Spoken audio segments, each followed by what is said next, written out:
Good evening and welcome to this evening's executive.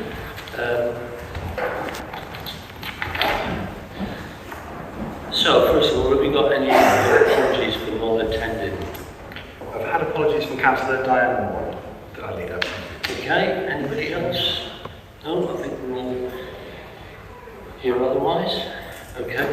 I need to go on to the minutes of the 28th of February of the executive, and I do know that Councillor Harvey wishes to amend the minutes. He did give notice at the last at the full council meeting that he was intended. I've got your amendment here, Councillor Harvey. Do you want to you've got it? Okay, thank you. Thank you, Councillor Wood.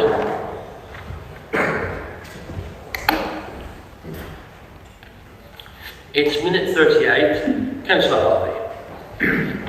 Minute 38, I want to amend it, please, to reflect what I actually did say. And what I said was, the project had been developed in response to concerns over the loss of library facilities, which had then expanded to encompass the development of other services. And this is the relevant part. And the trustees had made a commitment to £750,000 to match council funding to support the project. I did not say they had raised it. I said they had made a commitment to raise £750,000. Okay. Indeed, that's what you said. Are we all prepared to accept that amendment to the minutes 38? Aye. Right. Moved Councillor Flo, Councillor Hussain. Okay. So, all in favour of I sign the minutes as amended? Okay. Unanimous, Chair, has been amended. Thank you, Mark. And now we move on to Councillor Wood. I think John's on, okay.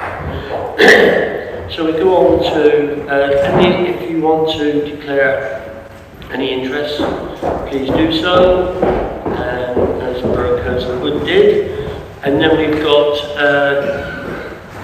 item 4 is there any part 2 items? Item 11 is part 2. We'll move the appropriate motion at the appropriate time before we come to that. Item 5 is public questions, and we have got one question, I understand, from, is it Mrs. C. Thompson, who's not in attendance? Would you like to read the question, please, Mark? Thank you, Chair. As the portfolio holder for city management stated, the figure for £750,000 having been raised by the Pinho trustees is incorrect. Could the portfolio holder clarify the actual figure raised by the Pinho trustees, please? Well, thank you. I think the portfolio holder, Councillor Harvey, has corrected the minute, which what the minute should read. And I would add that when we talk about match funding, people need to read the document that went to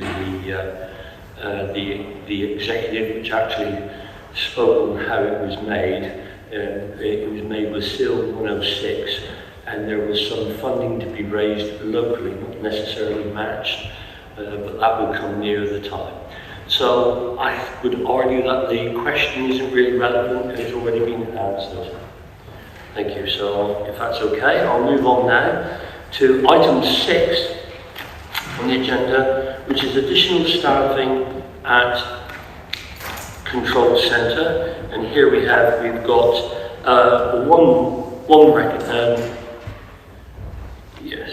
we've got one recommendation here. I'm going to ask Councillor Wright to move the recommendation.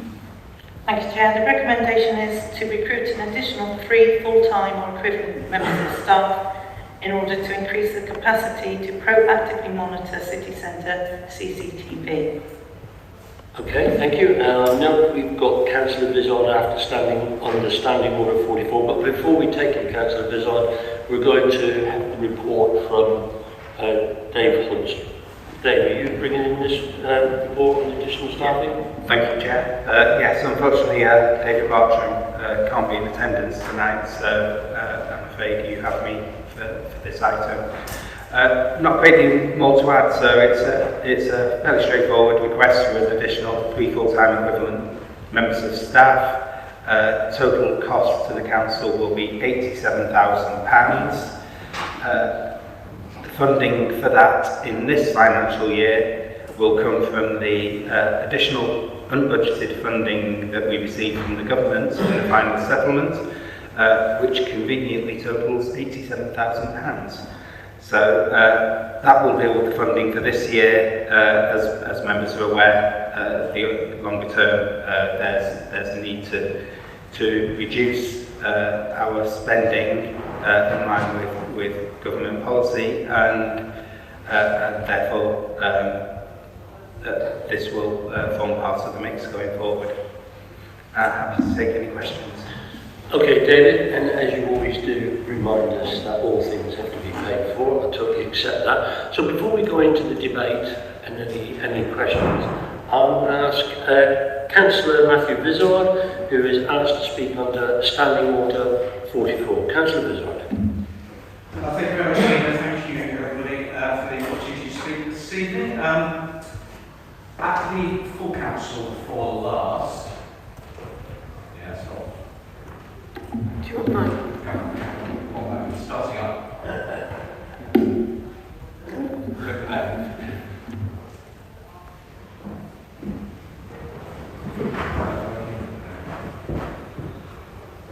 Booting up. Thanks, Mark. There we go. Right, start again. At the full council before last, members heard from Tony Cox, the father of Lorraine Cox, who was brutally murdered in our city. Tony spoke very powerfully and movingly, and it was not easy to hear. It wasn't meant to be. I've got to know Tony over the last year, and he does send his apologies for this evening. I'm sure he would have liked to have been here, and I think he intends to come to full council next time. Some of us were able to join Tony and Mark for an incredible day on the memorial walk for Lorraine, which raised money for Devon Rape Crisis and Sexual Abuse Services. And they have since beaten their £4,000 target, with donations now standing at £6,348 as of today, which is fantastic. That was also crucially about raising awareness of safer streets, something Tony is campaigning passionately for in Lorraine's memory. And as you know, Tony called upon the council to find the funding to ensure that the very welcome £550,000 investment in upgrading and extending the existing CCTV coverage was backed up by funding to ensure that we found additional funding for staff of the CCTV control room to ensure a minimum at any time of 2 staff would be working on it. Tony asked the right questions about this. One of the questions he asked was, how many staff do you have in your control room? And he wasn't convinced by the answer, and he felt there should be a minimum of 2 at any given time, so that if one makes a cup of tea, if one switches off for a second, and there's two covering this and spotting potential issues for our city, so that if we're going to invest in this CCTV as we have, that it is also backed up by staffing. So I very much welcome the decision to bring this forward tonight, and I thank you, Dave. I owe you, well, I probably owe you £87,000 in fact, but I'm glad it's been found. One of my questions to Tony, and I have built a relationship with Tony where I can play devil's advocate sometimes, was, well, Tony, where's the money going to come from? And he said, well, that's your problem, that's your job, but I think we need to find it. And I think he's right, and I think sometimes, despite the enormous pressures financially on this council, there are compelling reasons sometimes to dip into reserves and find pockets of money that squirrel away, and that we make these bold decisions. So I'm delighted. I commend this decision tonight. It was important that myself and other councillors brought it to the Labour group, and I really thank the leader for listening and saying, you're right, we're going to do it, and also to Councillor Wright for all the work she's been doing in the background on this. It's welcome to see the projects that the council is involved with the Community Safety Partnership and the new Safety of Women at Night initiative as well. Very welcome things. Real changes coming out of the most awful circumstances. And I think that's a very powerful statement. So I commend this to you this evening. I hope it will be supported, and again at full council, I'm pretty sure it will. So thank you very much for your time.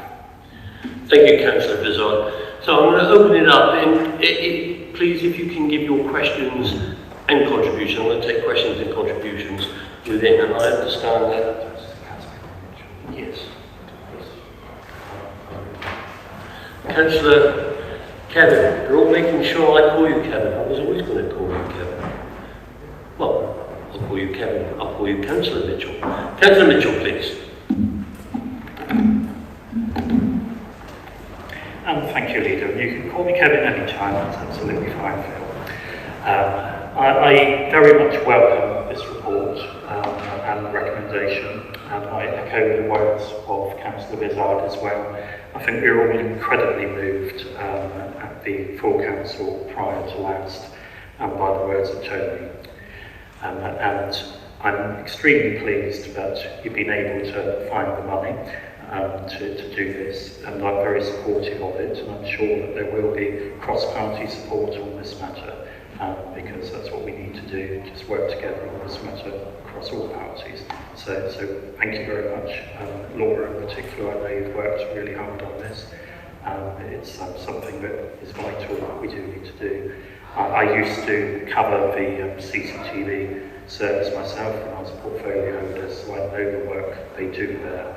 And how difficult it can be, so these extra resources are really welcome. So, thank you. Thank you, Councillor Mitchell. Is, for us, the portfolio to come in, is there anybody else want to make a call? Councillor Watts. As Tony Cox is local councillor, spent a lot of time with Tony, Councillor Wright and I, Councillor Vizard, spent a great deal of our Sunday walking and chatting with a really lovely guy. And I have spent a lot of time debating how we end male violence against women with Mr Cox. And I think it's important to note that the need for CCTV in our city at this time is without a doubt necessary, and I completely support this motion, this proposal. I think the other thing we need to realise is that CCTV just makes sure we're watching a problem, it doesn't solve the problem. And I think there is much more that needs to be done at all levels that need governmental impact. And I just wanted to say I'm really pleased that we're doing this, but I don't think we fixed the problem. There's something much bigger and deeper that needs to be addressed. But in the meantime, at least I feel happy that we're doing things to keep people safe until such time as we have educated those men who feel that violence against women is appropriate. Thank you, Councillor Morris. Okay, Councillor Wright. Thanks, Chair, and thank you to the people that have contributed. We don't have to provide CCTV.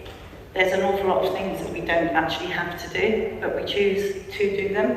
And the fact that they're not statutory requirements means it's really difficult for us to find the budget to actually do these things that we don't have to do. But we collectively decide we should do, we must do, and we do it for the people in the city for their enjoyment, pleasure, leisure, or safety. So there are arguments around, should we be doing things that we don't have to do, but those arguments are very broad, and we deliver an awful lot of things as what's termed as discretionary services.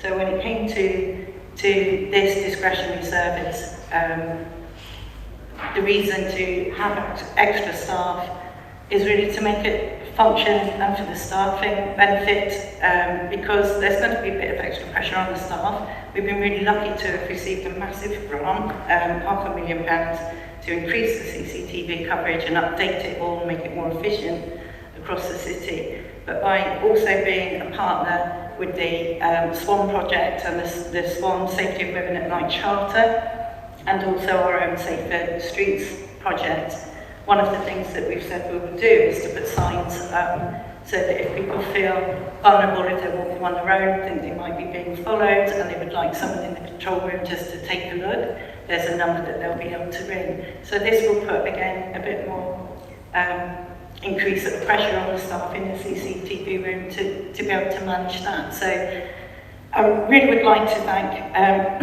the portfolio holders that this does come across, which is Councillors Fole and Harvey, for allowing me to actually do what I called a deep dive into this and just go and work with the service lead to look at the staffing and the actual hours that people are working in, the shift patterns, and through a huge amount of work from the service lead, which was brilliant, we were able to do this for a bit less money than we thought we were going to be able to do it. So everybody's worked really hard on this, and as Councillor Moore says, this is a really big step forward, and huge thanks to Mr. Cox and his family for everything they've been doing.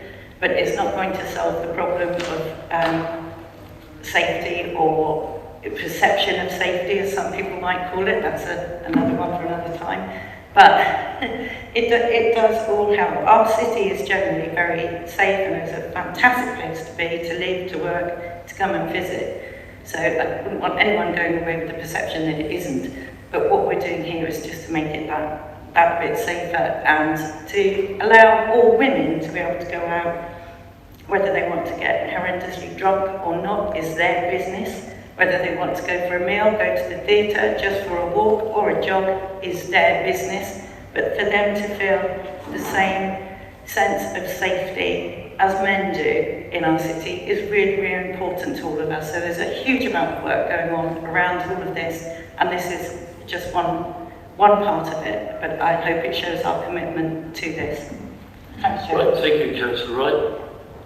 And just before I put it to the vote, I just want to say this is a supplementary spend, as David tells me about, and we only done the budget 6 or 7 weeks ago.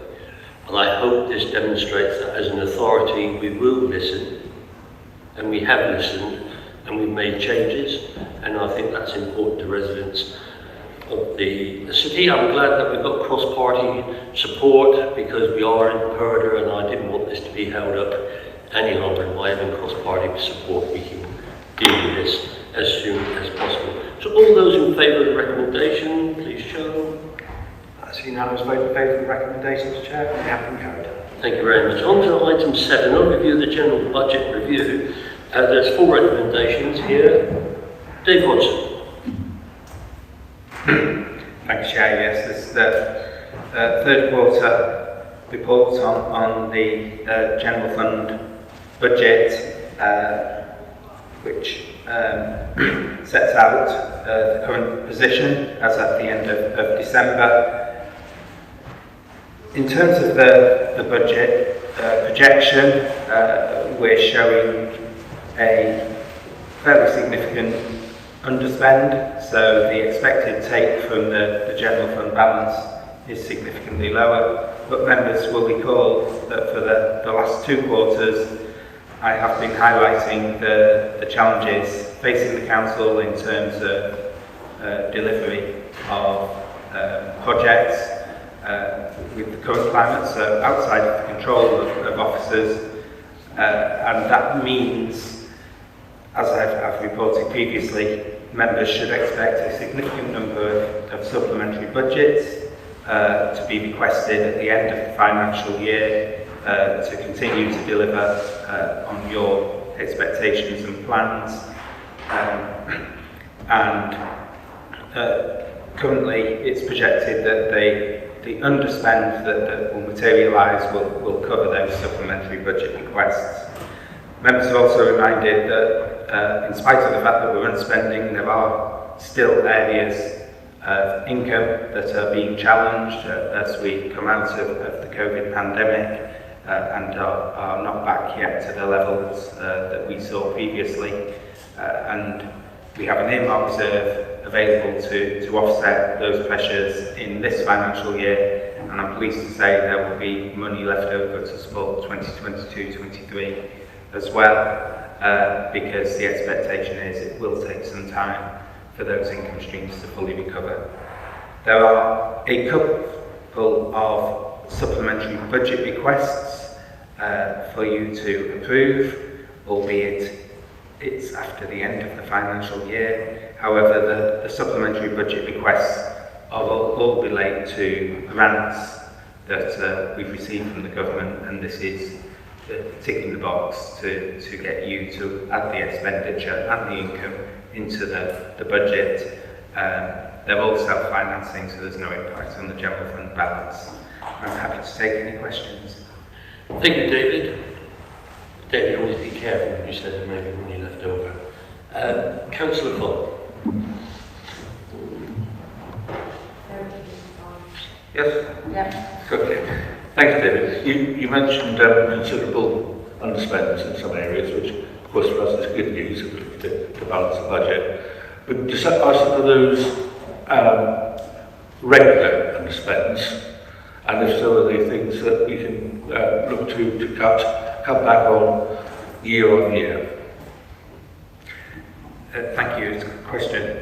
So, no, the specific this year, it's a challenge, the underspends, and it's caused by difficulties in the construction markets, difficulties in generally getting products, goods and services delivered.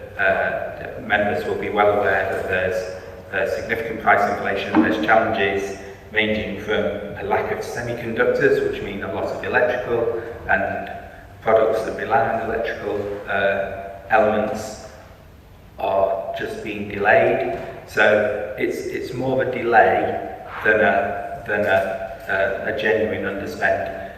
My accountants tend to go through with their service managers and challenge where there are areas of regular underspend. Like most people, service managers can be conservative in their expectations, and the rainy day scenario. You never know what's going to happen, so it's useful to have a bit put aside. But genuinely, we try to address those when we do the budget each year. This year is a particular challenge, purely because of the state of the world economy, and we won't be the only council that's sitting here saying there are things that we wanted to do that we just simply cannot do. And if I give an example, although it does really relate to the next report, the electric refuse collection vehicles, I think we ordered them last October.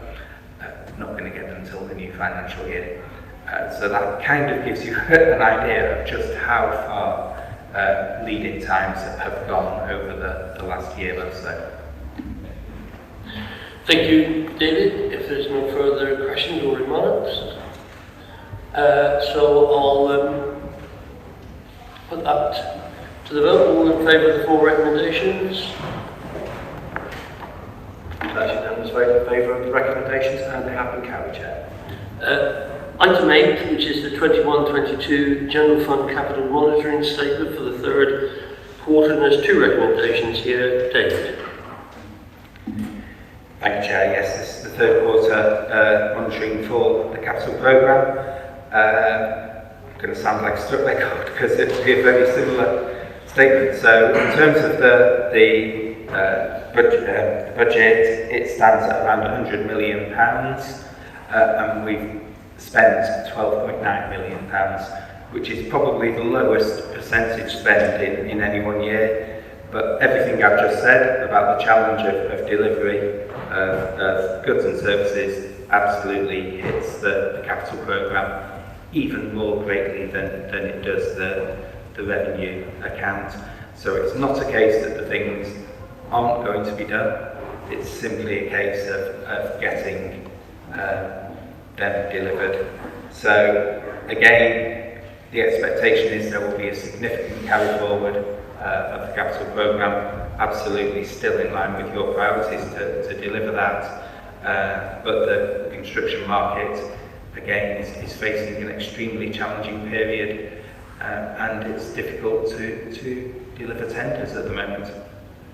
Thank you, David. Any questions or contributions? Councillor Wright. Thank you. I have a question, please, David, on page 49, where it mentions the CCTV improvements. It says that tender is being prepared and the work is likely to be complete by September 2022. I was of the understanding that work had already been done and that everything came in last week. Is that correct? This is where it gets confusing. So, you're absolutely right. We received Safer Streets funding, which has been used to improve CCTV. Members also approved a capital project to deliver CCTV improvements of their own, funded by the council. This relates to that project. So this project's been in the capital programme for a couple of years, so it's been carried forward for a couple of years. This relates to that rather than the Safer Streets element of funding. So, two projects, both to do with CCTV. This is the one that's funded directly by the council, as opposed to the Safe Streets funding, which has been provided by central government. Thank you, David. I get that. There's no further contributions or questions. I'll put those recommendations to the vote. All those in favour? Unanimous vote in favour of the recommendation, Chair, and carried. And we come to item 9 of the agenda, HRA Budget Monitoring Report for the third quarter. Dave Olsen. Thank you, Chair. This is the report on the Housing Revenue Account budget.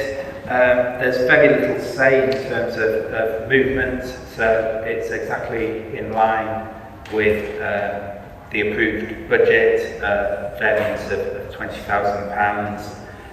What I would comment is that, just like the other two reports, my expectation is that by the end of the financial year, there will probably have been some impact on the HRA capital programme, which will inevitably impact on the housing revenue account, revenue budget, because they're so interlinked.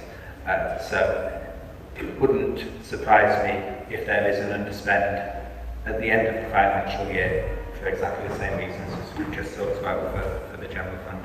Okay, thank you, David. Questions? Lots to look forward to. Any questions or contributions? Councillor Williams. Thank you, Chair. Dave, this is just a point of clarification. I don't quite understand. And it's on page 80, 9.1.